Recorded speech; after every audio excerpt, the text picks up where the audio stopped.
I reached my 30s, a strange thing happened. A lot of my friends actually thought it was a good idea to start getting married. Yet the amount of fun I had at their weddings never had anything to do with the monogram napkin rings they'd chosen or their signature cocktails. Rather, it always depended on one thing only: whether I was in a relationship or not. If I felt lonely and pathetic, I watched the beautiful bride walk down the aisle amid clouds of rose petals and thought only one thing: I'm gonna die alone, surrounded by 17 cats. When most girls are young, they have dreamed up the perfect wedding and planned it down to the detail. If you don't believe me, just check out some girls' Pinterest boards. However, Susan Jane Gilman is anything but the typical bride, or so she thinks. Hypocrite in a Poofy White Dress by Susan Jane Gilman. When the amazing Bob and I got engaged, I remained supremely ambivalent about marriage itself. Never mind that the media constantly depicts women in their 30s as thirsty. And what's more, I wasn't convinced that marriage was all that good for women, period. But eventually, both my overwhelming love for him and the desire for joint health insurance won out. We are going to have a beautiful life together, Bob and I agreed the night we got engaged. Our marriage will be ours, to live in our own way. We'll plan our wedding exclusively on our own terms. Nobody else's. Yeah, okay. Bob and I were in his apartment starting to plan the wedding when I said, why don't you say we just hire a DJ, an ice cream truck, and a bartender and be done with it? Bob agreed, and we planned our wedding in 3 minutes. Really, I don't know why couples get so bent out of shape over stuff like this. Some people are such drama queens. But the moment we began planning our small, funky wedding, the telephone started ringing. Everyone had an opinion.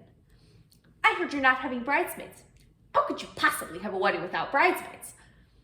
Hey, you can never go wrong with prime rib.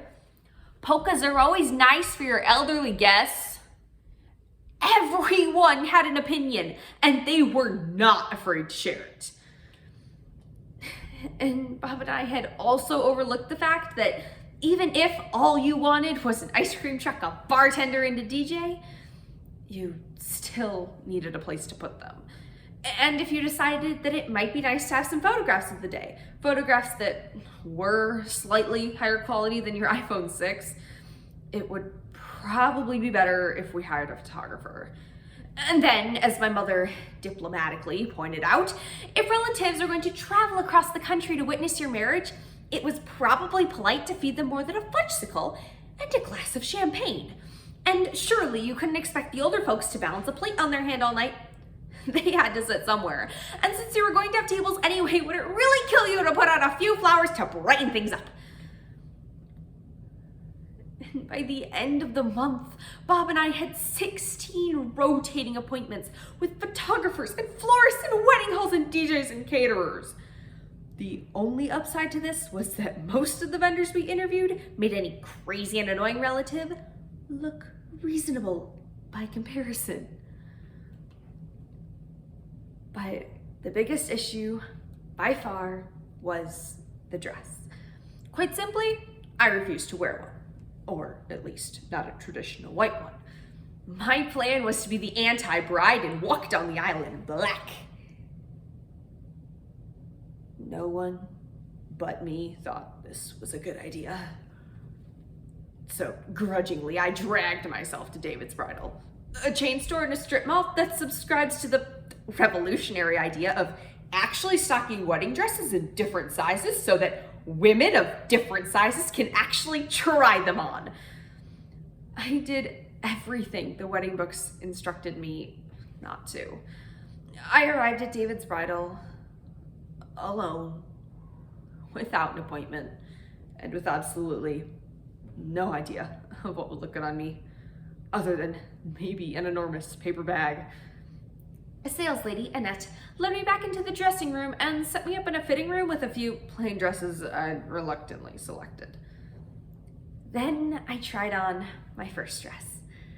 Studying myself, the only term that came to my mind was bratwurst. Then I tried on dress after dress after dress, each one making me look worse than the one before. Okay, that's it, I told Annette. Hideous is confirmed. Visit over. Said Annette, studying my figure. Let's try something different, just for variety's sake.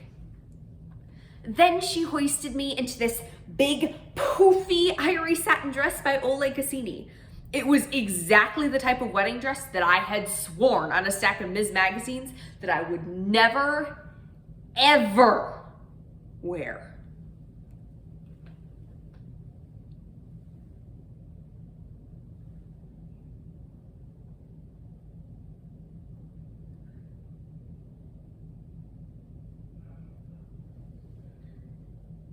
It looked spectacular on me.